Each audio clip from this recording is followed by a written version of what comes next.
the Biofriendly Podcast. It's the Biofriendly Podcast. The microphone is hot. It's a hot mic. It's a hot mic. Okay. It sounds a lot hotter than it sounded last week. How come? Mostly the fury of your mustache. Power. The ferocity. The strength. Oh. I've got to be honest. Mm-hmm. I got to be honest. This morning I came into the office and I thought, well, I've got a pretty good nice shirt, good, fairly new pants. Yeah, wearing my blue suede shoes. You're looking good. I thought, I look okay. Yeah. I'm all right. Of course. I'm walking in the room. I think, hey, I'm pretty good. Yeah. Confident. Dry and secure. Raise your hand. Raised my hand because I was sure. You were sure. I was sure. You were sure. And then you walk in with just thunder on your face with that mustache. and I was a little bit like, well, okay. Well, you can't be the best looking guy in the room every time. Wow. Sometimes you gotta be, take a back seat. That's okay. We are and then Ronnie walks in. Yes, I know. And then the brightness of this red and white dress outfit she's put together. Yes. And she's got these bright, smiley eyes today. I don't know. It's lovely. And I'm looking around and I'm like, man. Yeah. What do I work in a modeling factory? We need a disclaimer for new hires. We need to say it's a lot to take in. It's a lot to take in. It's a great job. It's a positive work environment, but the beauty will overwhelm you. You will think staggering. You will think I'm pretty good. Yeah. You'll in the morning you look at yourself in the mirror and go, I'm pretty good. I'm okay. I can settle. And then you'll walk in the office and be like, but I am the least attractive person. Wow. I did not expect this. Yeah. Well, listeners who don't watch the show, you don't see the mustache, but he is correct. I do have a mustache. Correct. He looks great. It's day 3 of a mustache here, and it's an experiment, and the experiment has yielded positive results, and the experiment has yielded negative results. But the positive for me is outweighing the negative. Yeah. So far, mustache won. Everybody else. I don't understand. Take a leak. I don't understand. Take a leak, people. Take a leap. You go to the bathroom and you never come back. Go. You go. You get out of here. Yeah. Yeah, I can't see the negatives at all. We've had long discussions. We have. We have talked about it a lot, and guys like Pedro Pascal, stars of The Last of Us and other great things, is kind of the hot thing right now, and he's rocking the mustache. And when we saw him, he is today's Magnum. He's today's Leon Berton Reynolds. Yes, he is. We that's what we said before I even had the mustache. We're like, Pedro has that Burt Reynolds, Magnum PI, Tom Selleck thing going on, that sex appeal of having Kevin a mustache. Klein, I would throw Kevin in that Klein, list. yes. Kevin Klein yes. had a fantastic mustache. Great mustaches in history. Yeah. And so we were talking about that, and then this is kind of an accidental stash. This was just kind of a little bit I was doing, but now the bit has paid off tenfold. 10 to 20. 10 to 20. And that's the way that I think that most guys feel, because I feel like guys love a good mustache. But the ladies... I feel like for a guy, a mustache it's like the ultimate display of confidence. It is. Of power. Confidence. Dryness, secureness. Yes. Of people who will raise their hands because they're sure. Sorry, I keep going back to that joke because it's one of my favorite jokes that we do around the office, which is the Sure deodorant commercial. But anyway, you were saying. Well, we'll explain that real fast. Okay. So the idea is you've got a guy who's trying to pitch. He's got the original version of I got a great idea for this deodorant. Okay, I think we can say confident, radiant, dry and secure. And the CEO is and he slams the desk. No, no. Confident is what matters. We have to say confident. Say it twice. Say it twice. Confident, dry and secure. Raise your hands if you're sure. That was the jingle, and it made us laugh so hard that's so true that probably the guy had a couple other words there, but there's somebody along the way was like, say confident twice. And he's like, what? That's absurd. We've already said confident. It's not absurd. Listen. Confident, dry and secure. And then everybody was like, you know what? I am sure. I'm going to raise my hand. I'm sure. Yeah. They did, and they did. So they did it. But anyway, we were talking about the mustache, I don't even know. Yeah, so a guy looks at another guy with a mustache, Yeah. and he goes, oh, Yeah. Nobody's stopping him. Nobody's stopping it. Nobody's telling him no. Yeah. Yeah. There's no, because every guy who's in a committed relationship grows a mustache. Yeah. And their partner says, shave it. Shave it.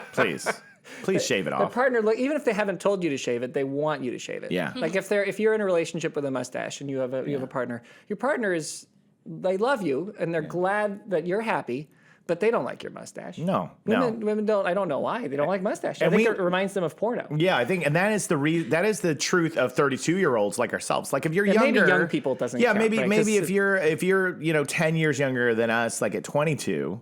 Right. You could. Maybe they don't have the same Maybe connotation. they don't have the same connotation, and maybe women are like, "Ooh, I like it because it reminds me of Pedro Pascal or whatever," and they like it, and they have no connotation.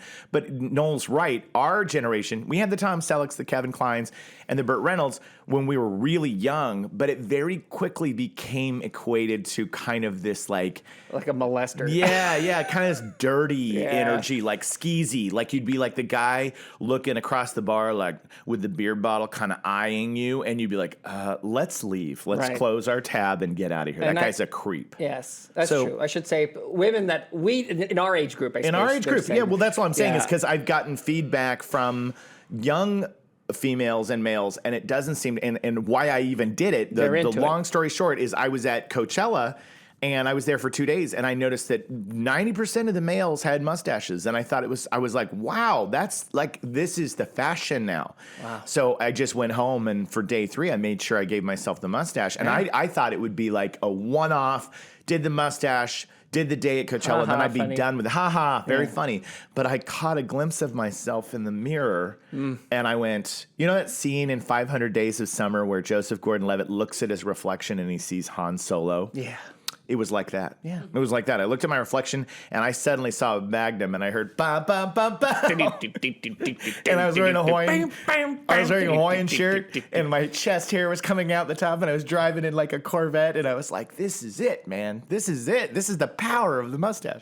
So I know we've talked about the mustache a lot on the show. Well, it's important. It's important. Because it's important. It's sustainable. It's important because I grew a mustache. Well, whenever we go out and camp and go to the woods, I'll grow a beard, and I'll leave my home with a beard. Yes. And then while I'm out there, you'll do it. I'll shave in the mustache because the wife doesn't know. I know I'm with the guys. You're with the guys. It's my chance. A couple years ago, we had an epic camping trip for 5 days, and Noel shows up rocking a stash.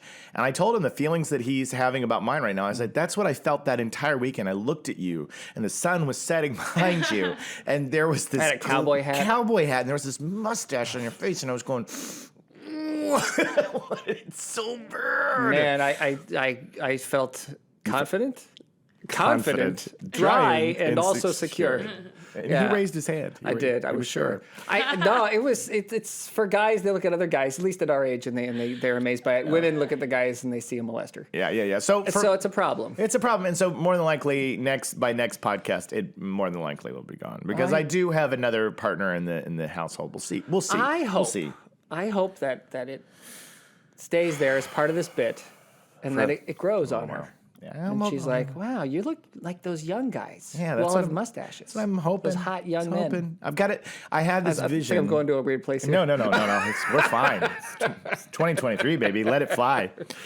But we will now leave the mustache. But I got to check in with our very own lovely and amazing Veronica. How are you doing today? Hello, I'm good. I'm great. Well? Great. Well, I'm warm. Yeah, you're warm. Yeah. Oh, so you mean the AC isn't working? Yeah, I know exactly. Which is what it Are means. you guys hot? No. I mean, I moved around a lot for setup, so obviously I'm always kind of warm. Wherever I am, air is blowing. Okay. Yeah, I think you're right under it. You're right under the vent. So you are. Maybe it's working. Maybe it's working as well. No, you're great. You're good. You're good. I'm going to cool off. I don't want you to be too hot. Hey, I'm cool. I mean, that's going to cool, be a baby. disaster. Hey, I'm cool. I'm cool, baby. I'm cool. She is cool. How are you guys? Great. Doing great. Feeling good. I'd say that it's spring has sprung. I mean, it's the sun is out, buns are out, and the flowers buns are out. Yeah, the buns. I had some hamburgers today. Yeah, good. You gotta have a hamburger first thing.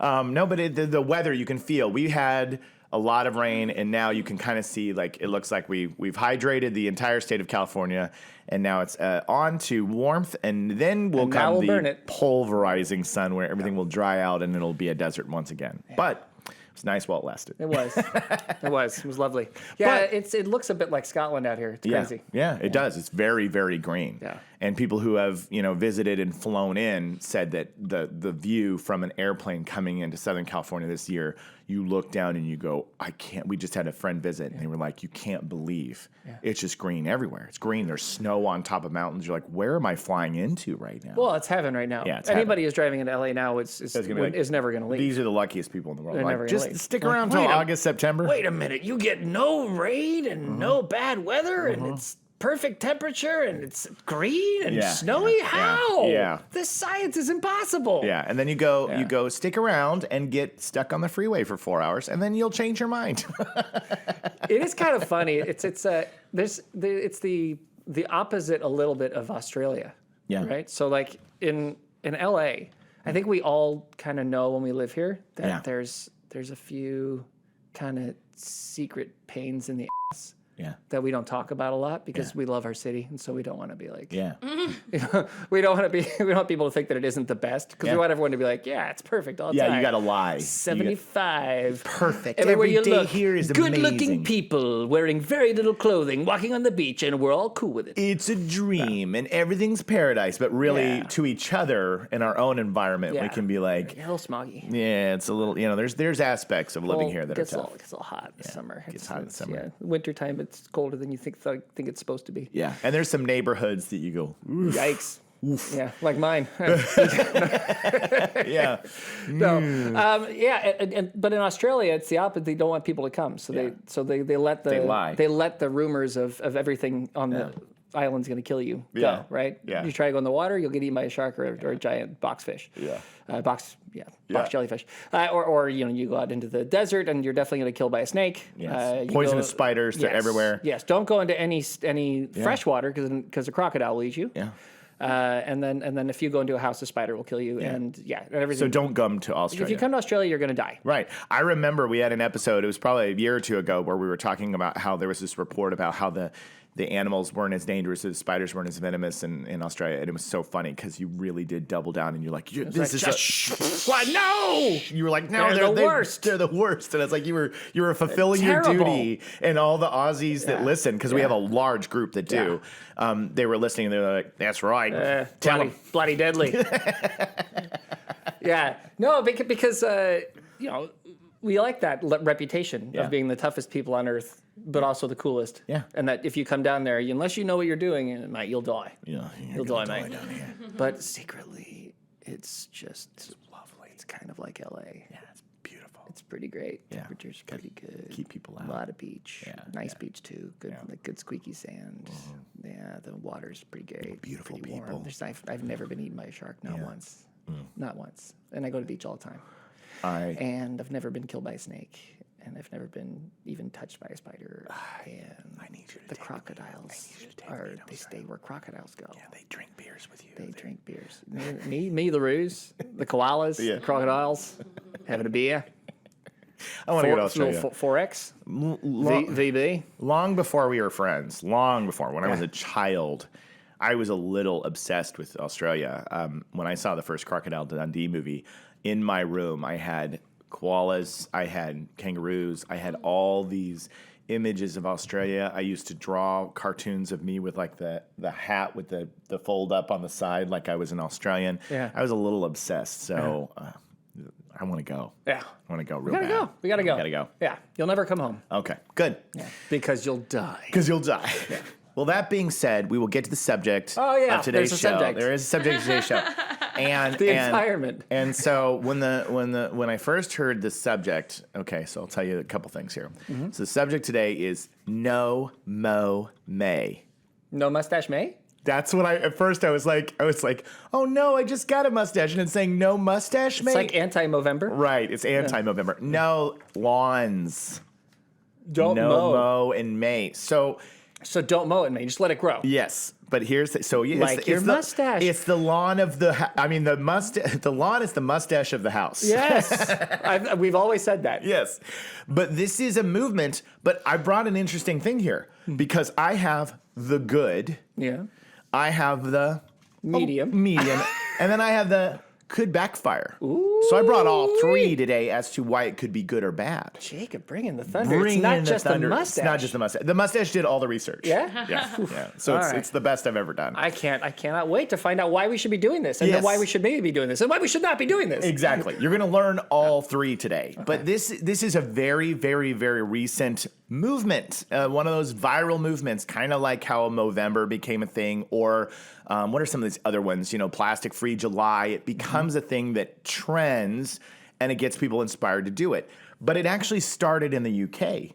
And that makes sense because in the past, we'd posted some stuff about mowing in a more, taking care of your lawn. And we had some UK followers and listeners to the show that were like, it's better to not have a lawn at all. That was a very passionate thing. And now that I can see that, I can see why, because this movement really came from there.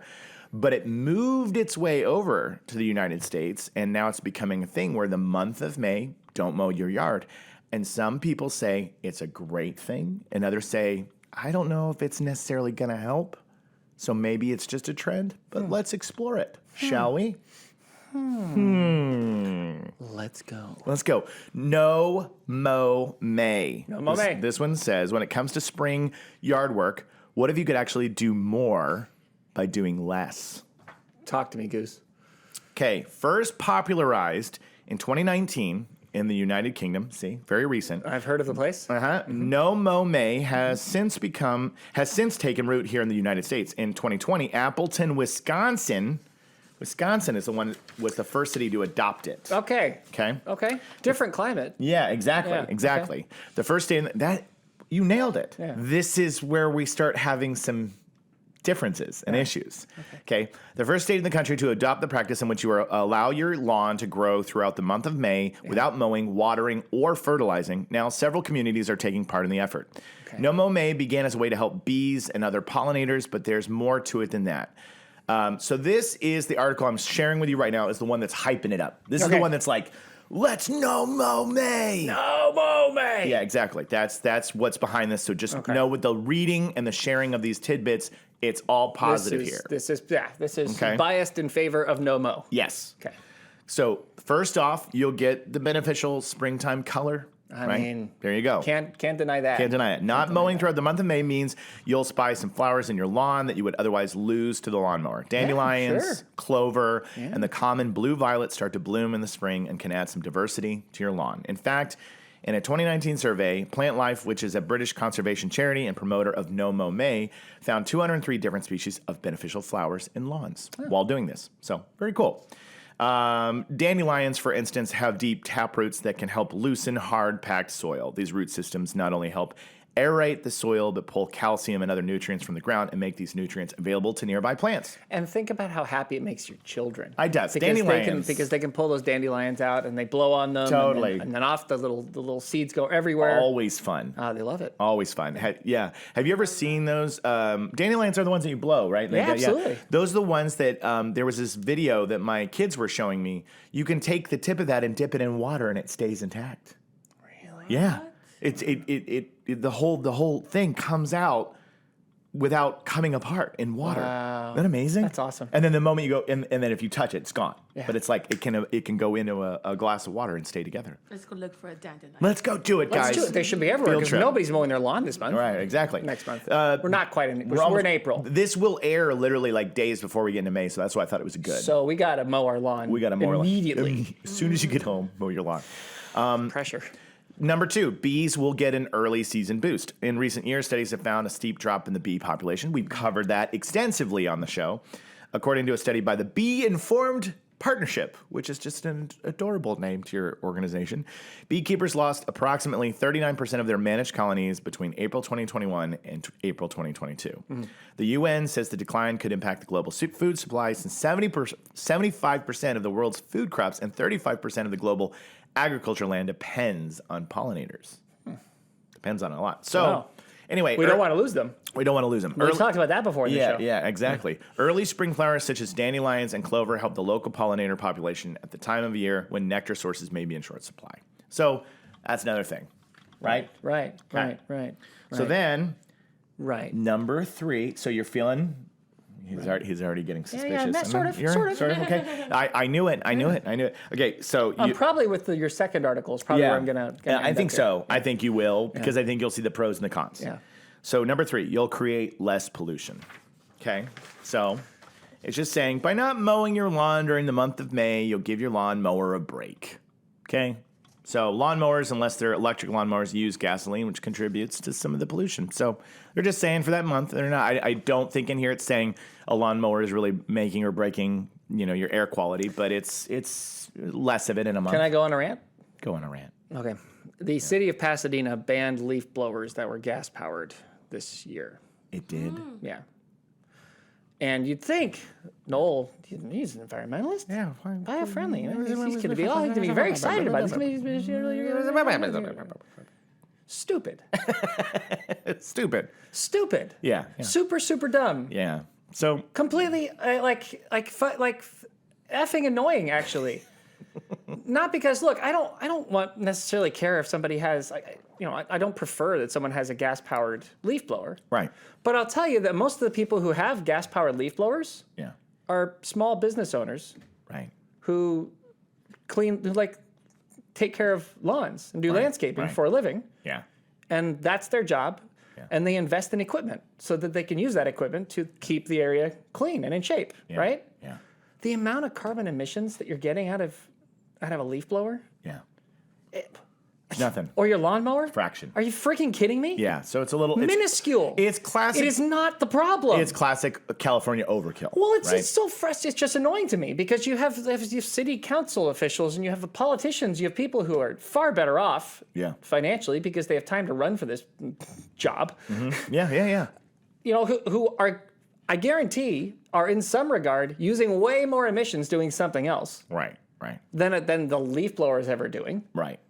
And you're screwing over some poor small business owner, some poor person who's just trying to make a living, who now has to go find an electric leaf blower, Right. and pay for an electric leaf blower. And now we're doing that. Yeah, and if you've seen a lot of the times that you see these leaf blowers out there, you have to get a pretty good distance from the house to get everything that's in the road. Sometimes, you know what I mean? You got to get out there. The plug thing ain't gonna work. The plug isn't gonna work. And you're gonna have to get a battery powered, expensive freaking. Totally. Leaf blower. Totally. And it's a virtue signal. It is someone signaling the fact that I am really helping the environment by making all of these poor people who are trying to make a living not use the equipment that they invested in. Write that down. And that pisses me off. It just does. Yeah. It pisses me off. I got it. Hey. You're not helping anything. They're not. It's just...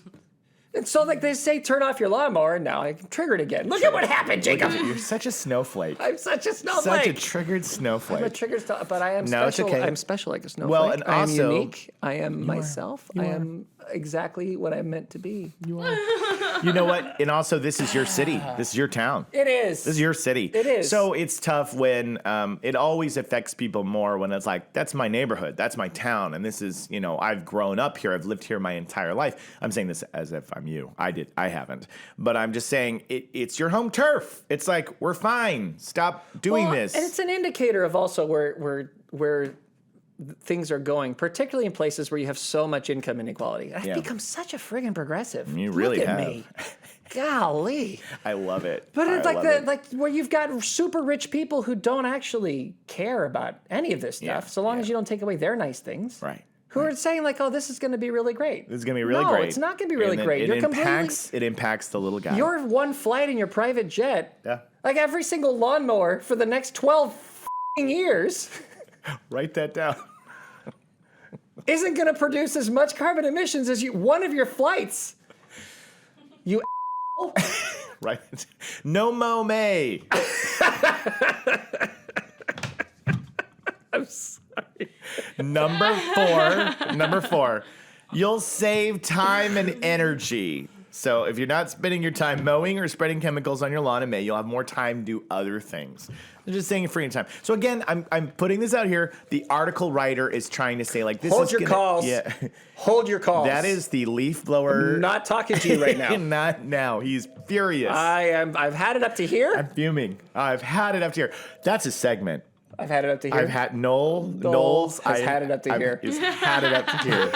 That is great. That is a segment. I've had it up to here. When we started this podcast, I was so positive. I know. No. You know I'm how going to get you bright I back was, there. How kind I was. I'm going to get you back there because here, I was like, just look at the mustache. Ready? oh, Everything's fine. wow. Wow. Wow. I did it. Surprisingly. You are a man.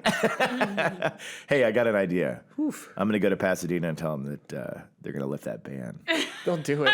They'll do it. They'll I'm going to do go it. in the office and I'm going to say, no, we're bringing back the gas-powered Yeah, ones. yeah. We're not doing this And they'll nonsense. look at you and they're like, you're right. He's This guy's got a right. mustache. This guy's got a point. Did anyone notice the mustache? This guy's correct. He's correct. Yeah. So if you're not spending a lot of time in the yard work for the month of May, it grows and you get a lot of free time because a lot of yard work's heavy. Now, let's not mention that June's going to be a real beast. Yeah, when you try to clean it up after it's been growing the whole. So it's like, hey, May's going to be super easy, but June, you're going to spend the first 2 weeks just being like, man, my lawn is a nightmare. And then in the end, it says, number 5, Mow May doesn't just help pollinators. It will almost certainly improve the health of your grass. It just says, by reducing the frequency in which you mow, your lawn can become more resilient to drought. Plus, it won't require as much watering. So it kind of adapts and adjusts. Well, maybe not in 30 days. That seems like a stretch that it would, really change that much in 30 days, but possibly. I'm not a horticulturist. I don't know. Yeah, probably. Probably. I think it probably would. I think it would make a difference. Oh, okay. Yeah. You think it would? Yeah. Okay. I think so. Oh, I think the healthy thing is a good point because if you generally leave nature alone to do its own thing, it's going to probably find its own way to a healthier situation. Yeah. I like the fact that we want to keep it kind of orderly and clean and well mowed and all that is not as easy for it. It's a little weird, and it's an old traditional thing that we kind of have in this country about the perfect lawn. It's actually originally a display of wealth. Is it? Yeah, because in the UK, actually, probably one of the reasons that they're so butthurt about it is because it was such an example of feudalism. Really? So like the great lords who had plenty of land, Right. they were so rich and so powerful that they could have farms and grazing land out in the distance, but near their homes, they didn't require it. I don't need it. I have land I don't need to farm. Yeah, right. It's just land I have to enjoy, so I keep it well cropped. And I bowl on it. That's where it was. Yeah. It was a display of power and wealth. Yeah. Like if you didn't have to use your land for a functional purpose, it could just be land. It could just be land. that you can play on. Wow. Oh my God, this guy's loaded. So then when people got to the Americas and they were like... They saw all this land. They saw this land. Everybody like, could be a king. First thing I'm going to do is not have farmland. I'm going to have a lawn. I'm going to have a lawn. Amazing. I'm going to have a lawn. And that was a big, everybody wanted they called it a bowling green. Everybody wanted a bowling green. Bowling green. Mm-hmm. Well, how about that? And that was the big thing. That was the deal. So that's kind of where it started from. So, then everybody in their own little home had, this is my home. It's my castle. I'm going to have my own little yard in the front. And then that kind of became the thing about having a yard. Yeah. I'm sorry, having a lawn. A lawn. Yeah. So that's kind of where it comes from. And that's probably why there's some pushback against it. It's like, hey, this was a totally ostentatious thing when it and we don't need to do it. So why are we doing it? And people are starting to figure out, and we've even talked about that in other shows and some of the media that we've shared online, that, if you live in a place like we do in California, and there's a lot of alternatives to start planting more of the native type plants in your yard so that it's a little bit more of a natural, because it is hard to keep up certain types of grass that people have. Of course, there's some that flourish here, but in a lot of these really dry places like Arizona, it's like you shouldn't even bother to have a lawn there. You just got to have rocks and cactus. Hard to do. Yeah. Really hard to do. Yeah. So I think people have had to learn over time. There's some towns and cities and states that you live in where you might need to let that go, and it's going to be too hard to keep up. Yeah, and California, honestly, Southern California probably is one of the. I mean, not probably. It's definitely one of those. Yeah. One of those spots. We borrow a lot of water from up north. Yeah, and over time it'll probably By borrow, change. I mean steal. Yeah, and look, over time, just because we know the nature of this state, they're going to do something about it. And over time, I would say in the next 20, 30, 40 years, there won't be a lot of lawns. There's not going to be a lot of lawns. They're going to be like, we're getting rid of these. The one thing I would encourage, though, because there's an underrated value to a lawn is that people do need somewhere to play, particularly young agreed. people. And parks are important, and you got to keep the parks, and you have to have enough of them and enough room on them that plenty of people can use them. Yeah. And actually, here's the thing: is I think that maybe the lawn needs to be reimagined in such a way that it doesn't have to appear from here to here, here to here, perfectly manicured, amazing, like it looks like a golf course. You know, like maybe we just need to rethink how it works, how it functions, so it could be a place to play. At least in drought areas, right? In places where you have lots of drought. If you live where there's a lot of water, Then don't worry about it. Just do what Enjoy you your want. lawn. Do what you want because the only issue with it is it requires a lot of water to keep grass going. It just requires a massive amount of water. Yeah. And depending upon where you live, that water might be in short supply. Yeah. So you don't necessarily want to take up all the water for your lawn if it could be used to keep a person who's going to thirst to death from thirsting to death. Thirsting to death. Thirsting to death. How did he That's die? a thing. How did he die, doctor? He thirsted to death. He thirsted to death. Yeah, he sure did. He sure did. Yeah, and it was awful. It was awful. Yeah, Tragic to watch. But if you live in Minnesota, and there's as just- an example, there's a lot of moisture. thousands and thousands of lakes everywhere, and rivers and waterways as far as the eye can see. Yeah, you got. Go ahead and give yourself a nice fat bowling green. Yeah, Do it. absolutely. Because you know what, you've got other things that you have to deal with living in that part of the country, weather, climate elements that are wintertime. hard. Yeah, winter. Yeah. So, by the way, on that last one, I said number 5. I thought we were at the end. There's more, but I'll make these quick so we don't belabor the point. You get it. It's it just basically says, okay, number 6. You don't need to go all in. Small steps can still make a difference for pollinators. So if you're the type of homeowner who likes a freshly manicured lawn and no Mow May seems a bit too extreme for your taste, there's plenty of room for compromise. So this is fair. Hey, it's touching on a little bit of the maybe.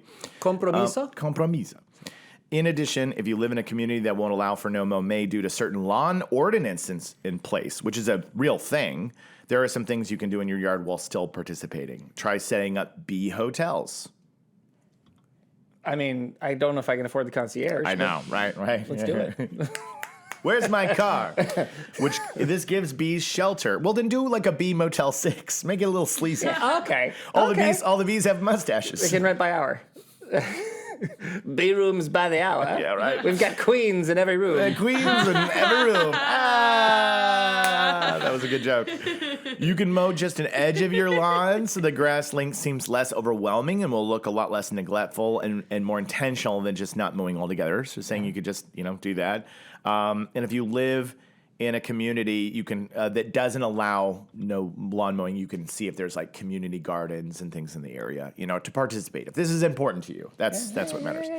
And then your lawn may teach you some things. You may learn some things from your lawn throughout the month. So not only do we have a hotel, we have a school. We have a school. Wow. So you go down and you stay at the hotel, the Motel 6 with the bees, with queens. Yeah, the queens. And then you also sit down and you study because it says you may discover you like taller grass and mow every 3 weeks instead of every week.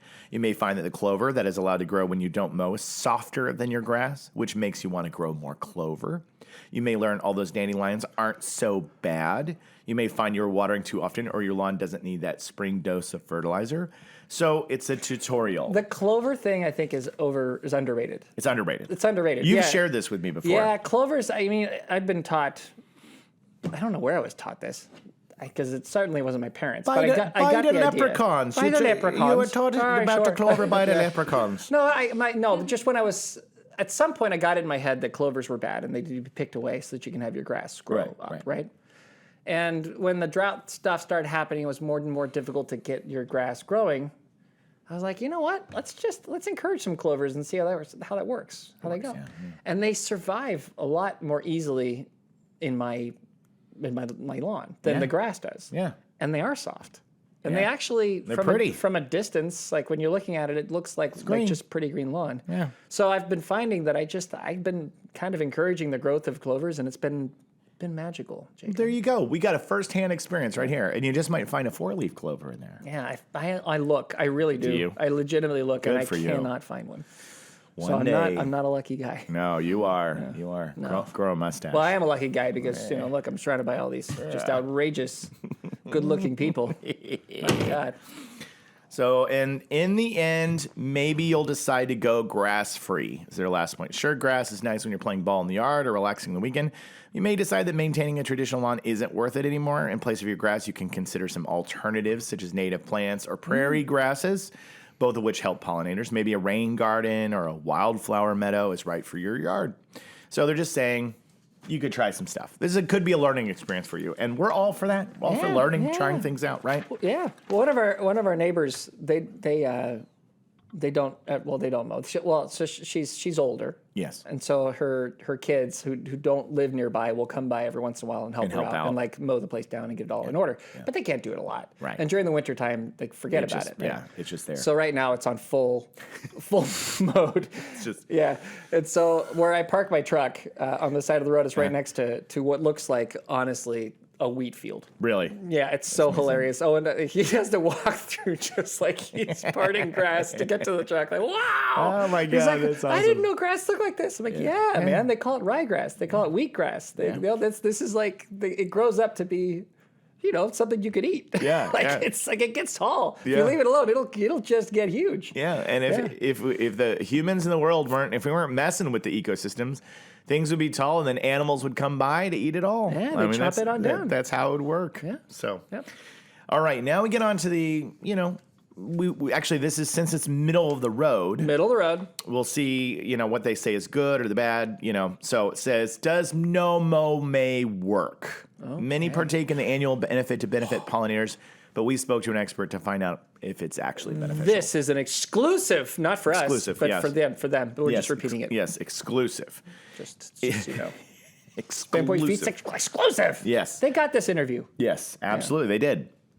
If you're lucky enough to have a living space with a backyard, which is true because not everybody has that opportunity, you've likely heard about the viral spring trend known as Mow May. The annual month-long event discourages those with grassy lawn. We already know this. We know what it is.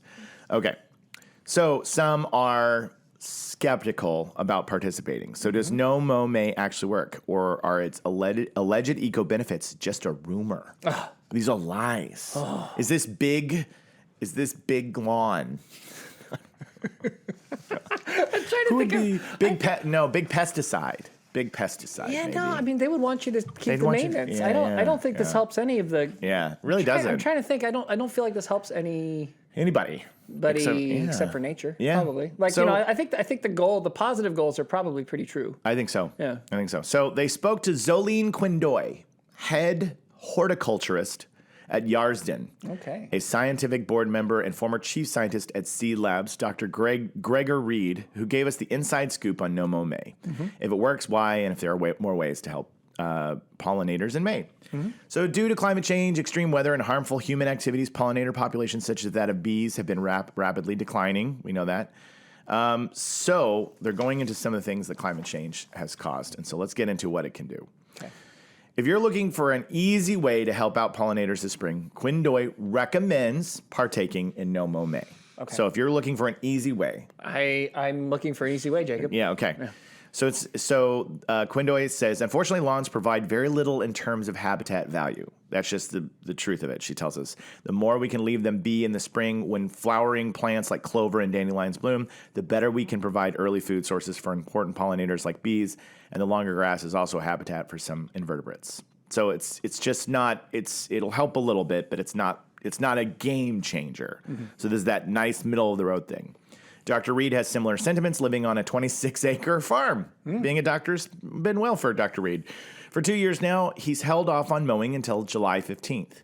He has noticed a huge influx of bird and honeybee activity. Mm-hmm. So he stops mowing in May, lets it go all the way through June, and then in mid-July starts mowing again. And he said a lot of animals are coming. Because it's 26 acres. Yes. Yeah, right. And they're like, that is forget this.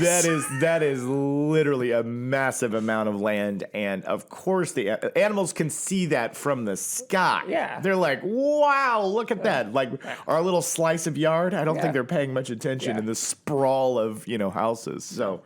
At a time, this is a quote from Dr. Reed, at a time when humanity seems determined, Oh no. Here's a dire Does outlook. Dr. Reed talk like that? Yes. I'll do Matt Berry. Yeah. Matt Berry, okay. At a time when humanity seems determined to destroy our magnificent ecosystem, every effort to counter that has to be applauded, he tells us. The idea of no Mow May sounds terrific. If I can take part in dry February, which I did this year, then sacrificing time on my zero-turn mower in May should be a piece of cake. So, again, I didn't really gather any of the information because I was too focused on doing the voice. No, it's good quote. Yeah, I think they got it. Yeah, and because letting your grass grow long is also noticeable, it lets others in your community know how important it is to protect pollinators. So it also sends a message, especially with your 26-acre farm. Yeah. Tells other losers. Yeah. Hey, Hey. if I can do it on my 26 acres, why can't you do it on your postage stamp? On your quarter. Loser. Yeah. Well, and then it looks like Quindoy goes on and says, while no Mow May isn't the only solution to protecting pollinators, it's a worthy movement that brings awareness to the communities and neighborhoods, especially those without a lot of plant diversity. So it sounds like to both of them, they are, hey, why not? Yeah. Go for it. It doesn't harm anything, sends a message, kind of builds up a momentum, a voice behind it, and why not? Sure. That's kind of the general consensus. Sure. But Okay. it says, and then they go on to say, but no Mow May isn't for everyone. And we know that. Yeah. And even those who participate can help beyond May. One way Quindoy says is to consider grass alternatives for your lawn. Okay, so we're now getting into, they're offering up what the other one did as well with the things that you could try. Okay, So well, I'll- let's just go to the bad. Let's go to the next bad one. news. Okay, let's because go to the bad everybody one. knows. Everybody knows. We've had podcasts about that. Everybody knows. We know it. So it sounds like the reason I chose this was, okay, if you're not going to do it, you can do some other stuff as well. And that's understandable. And that's a thing that we do on the Biofriendly podcast, which is we want to make sure that if you're listening, you're like, well, I mean, look, I got to tell you, I can't let my lawn grow for the month of May. It's going to completely mess things up for me. And we want to be like, that's cool. You don't have to do anything. No, don't worry about it. Well, you could have had no Mow April. Yeah, whatever you want to do, man. You know, alliteration is the reason we're doing it. I mean, exactly. This is just all for the clicks, man. We're doing it. We're just getting the internet likes. Yeah, That's all that everybody's doing. Don't mow in June. Yeah, right. I don't care. Yeah, Don't ever mow again. Leave me alone. Shut up. yeah. Wait. Oh, sorry. What happened? Where am I? What? All right. So this author is somebody who just personally wrote kind of a little blog think piece on it, and this is somebody who said they were asked by their gardener friend, like, "What do you think of no Mow May?" And this person said, "Well, I'd never heard of it till I saw it in a British gardening magazine." So been catching waves over there. Yeah. And this author says, turns out I've been missing the boat because my own state of Wisconsin has been at the forefront of no Mow May movement for a few years. Appleton became the first U.S. city. So then they go on and say, I think no Mow May is a well-intentioned movement that has the potential to backfire in the U.S., making the short and long-term benefits highly questionable. Okay. Let's hear Okay. it. Let's hear this. They said, the promotional material for no Mow May shows romantic flowing grasses and beautiful wildflowers buzzing with bees rising above. And this person says, That is romantic. yeah, I don't want to We burst. saw the hotel. Yeah, you saw the bee. By the hour. By queens the in every hour. room. Oh my gosh, enticing. No concierge, though. Yeah, no concierge. Just a jerk bee with a mustache. Yeah, right. Just a jerk bee is like, you got 1 hour. Make your bed. I don't want to burst anyone's bubble, but those beautiful wildflowers don't just pop up in the lawn from not mowing for a month, at least not much of that in our country, United States. So this is her point here. It's like, it's not going to be this like 1 month and you just see this unbelievable botanical garden in your front yard. Well, no, not a botanical garden, but Yeah. It's going to be nice. Exactly. Yeah. Okay, go ahead. Yeah, Sorry. This person is kind of not wanting to participate. At least that's what I'm gathering. Yeah. What will pop up in my neck of the woods is mostly dandelions, which are not native to North America. I did not know that. And perhaps some clover and flowering creeping Charlie. I'm not familiar with creeping Charlie, but he sounds like an untrustworthy grass. Sounds like he spends a lot of time at that bee motel. It does sound like a creeping Charlie. The bee concierge is like, is that creeping Charlie? Yeah, just lock the door. Say no vacancy. No vacancy. Put up the no light. Yeah, no light. No. So it says, and yes, these flowers will attract pollinators, although the benefit to them is questionable. again. So native bees do the lion's share of pollinating important crops, not the non-native honeybee, according to a peer-reviewed report by Christy Stewart of the University of Wisconsin Agricultural Research Unit. And dandelions are not a great food source for the bees, which benefit more from the pollen of native trees and shrubs that flower earlier than dandelions. In other words, no mow March. No mow March. Yeah, that's basically what is going on. Is that maybe the movement is it doesn't matter what month you're on if you're gonna track these wild bees and pollinators. It's just all in the timing of your where you live, right? And that's what I think maybe you were sensing in the beginning when we were talking about how this took place in the United Kingdom as opposed to the United States. It's a different place. It's a different place. And that's what I gathered from this article, which was the U.S. just functions a little bit differently, a lot differently than the United Kingdom. Look, it's an entirely different hemisphere. Yeah. The native plants are incredibly different here. Yeah. They just, the continents all do have very different and specific foliage. Yeah, it's true. Plant life. Yeah. Animal life. Animal life. Invertebrates. Dogs. Cats. Living People. together. What? Mass hysteria. Mass hysteria. So they say, where I think no mow May will go wrong is the repercussions of all those flowering weeds, which will, of course, proliferate a neighborhood, causing a carpet of dandelions that might be beautiful to some and an eyesore to others. So neighborly relations. I don't care about that. Yeah, I don't care about that either. This person's clearly a gardener, and that is important to them. The No Mow May movement has gotten some traction in its English home, but there are some cultural differences that I think make acceptance of the initiative on a wide scale a steeper hill to climb in the U.S. Lawns here are just bigger. That's what she said. Exactly, but that's what you were saying I'm earlier. sorry, I was trying not to say it, but it just kept coming out. But you were saying earlier that was the appeal, right? You move to the U.S., I finally can have my big sprawling lawn. I finally get the space. I can We finally have do more. it. We have more land here. We have more land. Yeah, Yep. we do. No, we're not. We just look. We do, and it's good land. There's a lot of good land here. Yeah. Australia has the same size of basic land, but it's all desert. Yeah. Whereas in the U.S., the desert is pretty much restricted to the Southwest. Yeah. It's that one Everything little region. else is pretty great. Yeah. Absolutely. And even the desert land in the Southwest is some cool uses. Cool people stuff. have that land too. A lot of music videos and movies shot out there because it looks awesome. Hey, dude, that mustache belongs in that area. Yeah, absolutely. I'm ready. Yeah.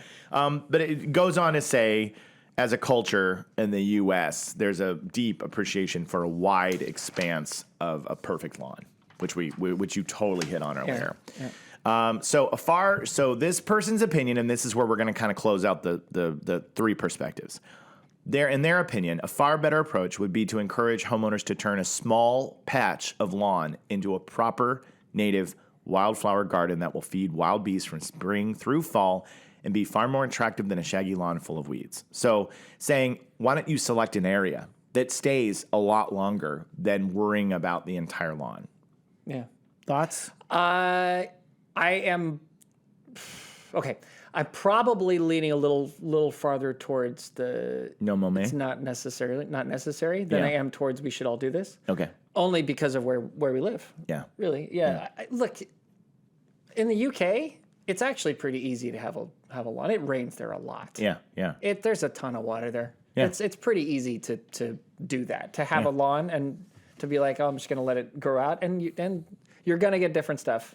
In the UK when that happens. I mean, the reason we said that the hills look like Scotland is because Scotland's in the friggin' UK. Yeah, and they get a lot of rain, they get a lot of moisture. Yes. Yeah. Right. So like that's you get a lot of that there. Yeah. And so I feel like this is, again, it comes down to we're making a mountain out of a molehill a little bit.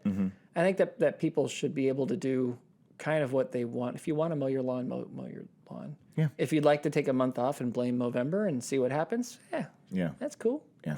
That's cool. I think having too many dandelions I disagree. I don't think that's too big of a deal. Yeah. I just don't, because you can mow them down very easily and kill them off next year if you want to.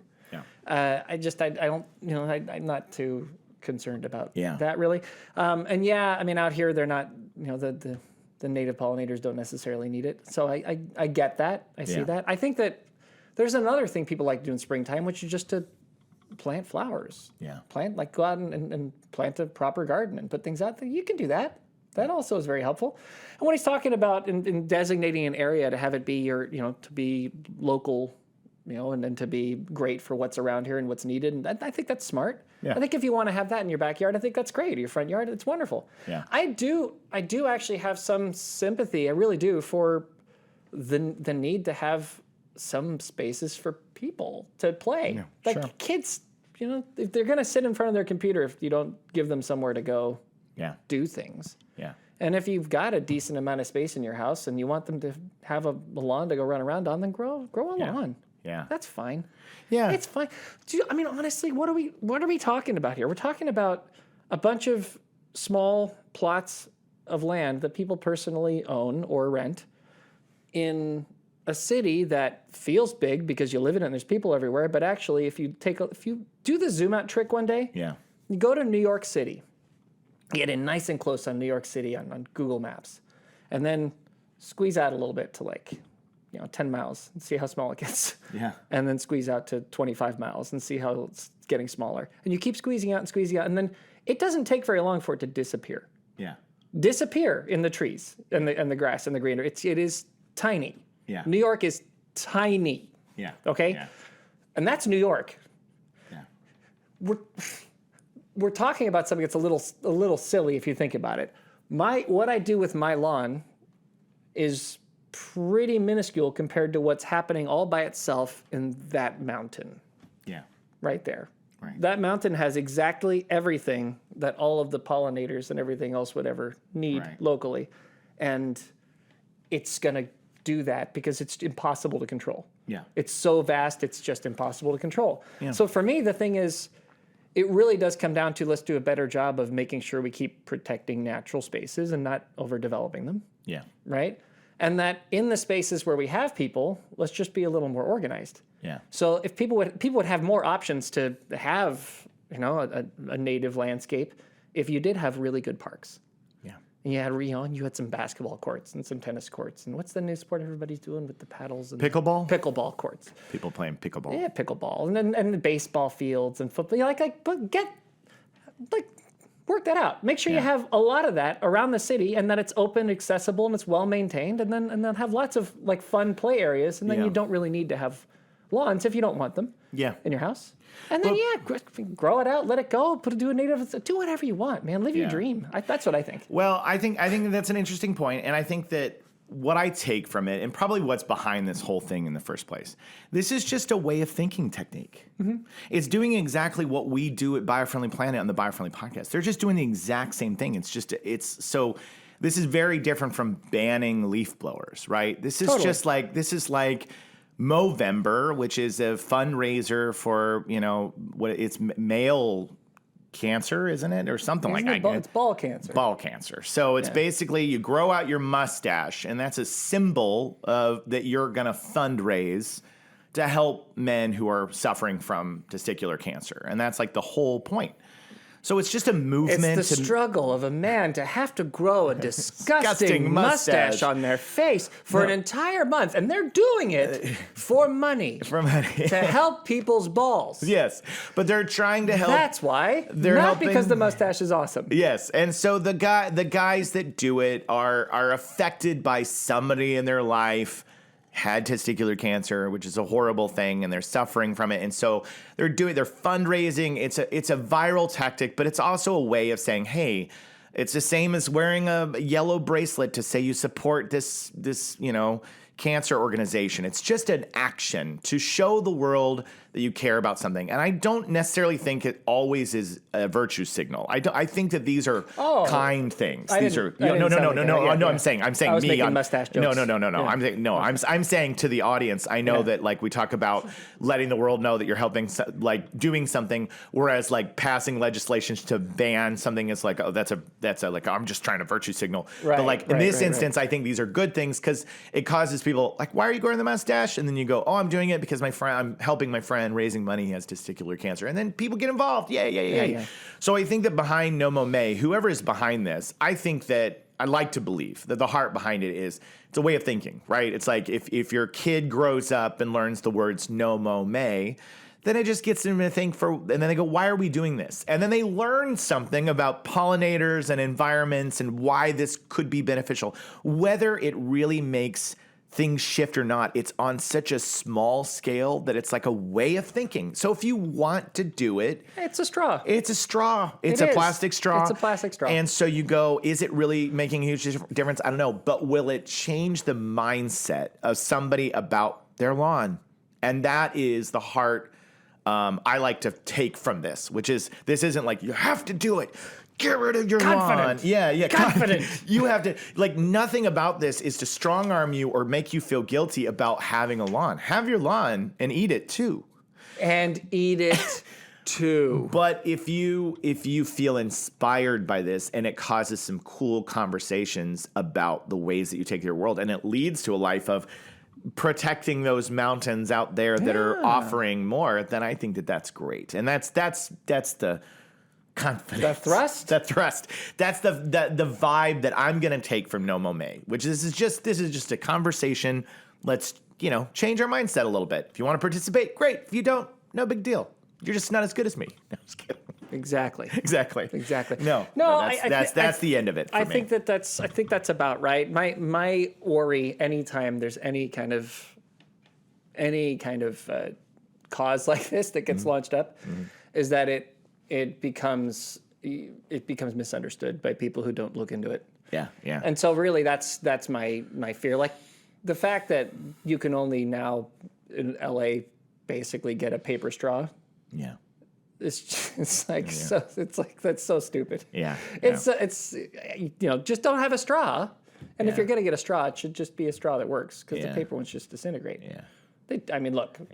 Look. I know. I don't use straws. I feel differently about it. I stopped using straws, so I don't actually even take the straw. Because I don't need it. But if you have a chocolate shake and you're trying to drink through a straw that's made of paper, good luck. Good thing I don't like chocolate shakes. So for me, it doesn't affect me that much personally. Well, then it's very nice on your high horse, Mister. I don't drink any kind of chocolate shakes or vanilla shakes or strawberry shakes. I actually don't like shakes at all. Banana shakes. I like no shakes. Well, so this doesn't affect you. This isn't. See? You know who likes shakes though? The mustache. No, I'm just kidding. I'm sure it does. No, I get what you're saying. I think that what happens is that people misunderstand what should just be like hey, this is a fun idea to teach people about a concept and get your mind to change, which is how we use straws. Usually. Yeah. And they turn it into a shame fest. You say this because you were born and raised in California, and that's what California does. Yeah, that's what California does. Yeah, but is literally take something this big. Don't tell them because they're not going to come. They're going to think we're not the best. Oh, okay. Yeah, we're the best. But this is totally it is what we do. That is totally a California thing. Is to take something and go way too far with it. So your concern is we live in California, so you're thinking Mow May grows. There's going to be people shaming other people for not having fluffy lawns. And there's going to be a legislation that comes around down the pipeline where you're not allowed to mow in May. You can't mow in May, and then it becomes you can't mow all year, and then this entire city looks like a post-apocalyptic landscape because they're like, let the plants grow. So and then I want that. And then it all Here's catches on fire. What freaking drives me crazy is I do want the natural landscapes. I want people to be encouraged to do that. I want people to feel like, hey, this is a fun idea. What a neat way to be clever with my lawn. What a great thing to do with my kids. Yeah. I get so many. I actually agree. With the concept. Yeah. But when you force people to do the concept, then you actually do kind of screw things up, and that's what we do here. Yeah. We force people into concepts. So here's something we weren't prepared to deal with, which, we may have set in motion a real dangerous path. And a couple years from now, California could mandate that everybody has to worship mustachio bristlecone. I'm just kidding. Well, would that be so bad? Would that be so bad? Would that be so bad? That'd be just fine. We're fine with it. Like everybody must acknowledge mustachio. Until they force you, you should mow or not. Whether you want to or not. If you want to take part, I think it's a fun thing. Yes. I think it's a neat idea. I think it's a cool. It is. It's a cool thing to it's talk an about. It's for 30 it's a days. thing, right? People love things. It's People a thing. love things. How much impact is it going to make on the planet? Probably not much. Not At least not on this side of the pond. Yeah, but You'll learn a thing or two, and it sparks conversation. Yeah. And there might be people in your neighborhood that are like, "What are you doing?" And you talk about it, and they're like, "Why?" And then you just taught them a little bit about pollinating and wildlife habitats and pesticides. This show. Yeah. And say, listen to the Biofriendly podcast. It's the greatest show in the world. Greatest show in the world. And if you want to go big, and you want to, like, you're feeling inspired by this, and you're thinking, boy, this no Mow November is no Mow May. No Mow May. No mustaches in November. No May. Yeah. No Mow May. No Mow May. Is getting me to think. I really want to help the bee population. I want to increase pollination. I want more invertebrates in my lawn. Yeah. Then I actually recommend what they're saying at the end of the last article, which is take a look at where you live, take a look at what grows there, and then designate a space and have at it. Have maybe a time where you spend your weekends gardening and you're going out and you're planting It's good stuff. for you. Yeah, plant some stuff that's going to work for the area. Agreed. Yeah, Agreed. do that, because that's having something that year round is useful. Yeah. Is definitely better than a month of fluffy lawn. Yeah. There you go. Although I have nothing against a month of fluffy lawn. Nothing's I don't. wrong with that. I have nothing wrong with it. Have your fluffy lawn. So it's worth reporting on, worth sharing. If you want to check it out, I'm sure in the month of May there'll be a ton of resources out there if you want to get involved and you want to do it and you want to make it a fun thing for you and your family. Yes. This month, go for it. And if you shame other people for mowing their lawns, I'm gonna kill you. Yes, he will. He will I'll literally. find you. Yeah. He will hunt you And I'll down. murder you. Yeah. Yeah. Exactly. Grow a By the mustache. way- Grow a mustache By before the you way, do it. to the investigators of any police department that happens, if someone just happens kidding. to get murdered in an audience Yeah. in the next little while, this was a joke. This is totally a I'm joke. actually not planning on murdering. Just grow a mustache. They won't recognize you. Oh, okay. Hey, that's a good idea. That's a good idea. It was a mustache. It's the mustache that did it. Well, that's the show, y'all.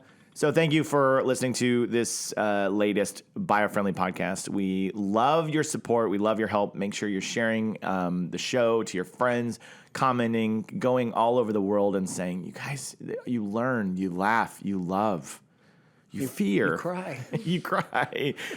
All the feels in your body. Yeah. You catch sneezes. Catch You sneezes. catch feelings. You catch feelings. You do catch feelings That on the is show. probably one of my favorite phrases that I learned from a Zoomer. How about this? How about this for a tag? You catch feelings on this show. Oh. Careful, you might catch feelings. Careful, you might catch feelings. That's how we phrase it. Careful, you might catch feelings. I like that. That's what we're gonna do.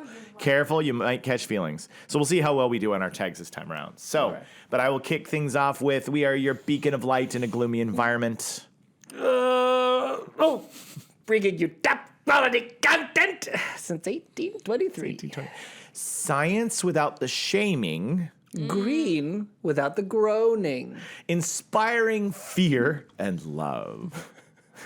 This show is about patience. That's it. Now this is the one where it gets a little hazy. And did we drop it last time, or did we keep? Drop it. We dropped it. So now I'm gonna say, careful, you might catch feelings. I'm wanting to keep that one. I'm gonna do everything I can to drill that one in my head because that's a great one. Careful, you might catch Careful, you might catch feelings. And before That is such a great phrase that It the is. Zoomies came up with. it's so good Because it is like it that. really is what happens. It's You not. catch You them. you didn't mean to. You don't go out there looking for feelings. No. It just happens. It just happens. You and catch you never know who it's gonna be, right? Never like know. you'll catch feelings for someone, and your friends all around you will be like, What? that And you're like- person? You'll be you're like, like, yeah, that person. What? What? Yeah. What? I caught feelings. I caught feelings, man. It's like a disease. Yeah, exactly. Love is a disease. Love is a disease. Yeah. Ronnie and Ronnie Love hurts. No, I'm kidding. and Ronnie says to take us out of here. Stop and smell the flowers. There'll be more of them. Exactly, because of no Movember. May. No Mow May. No May March. No May ever. Podcast, the Biofriendly podcast.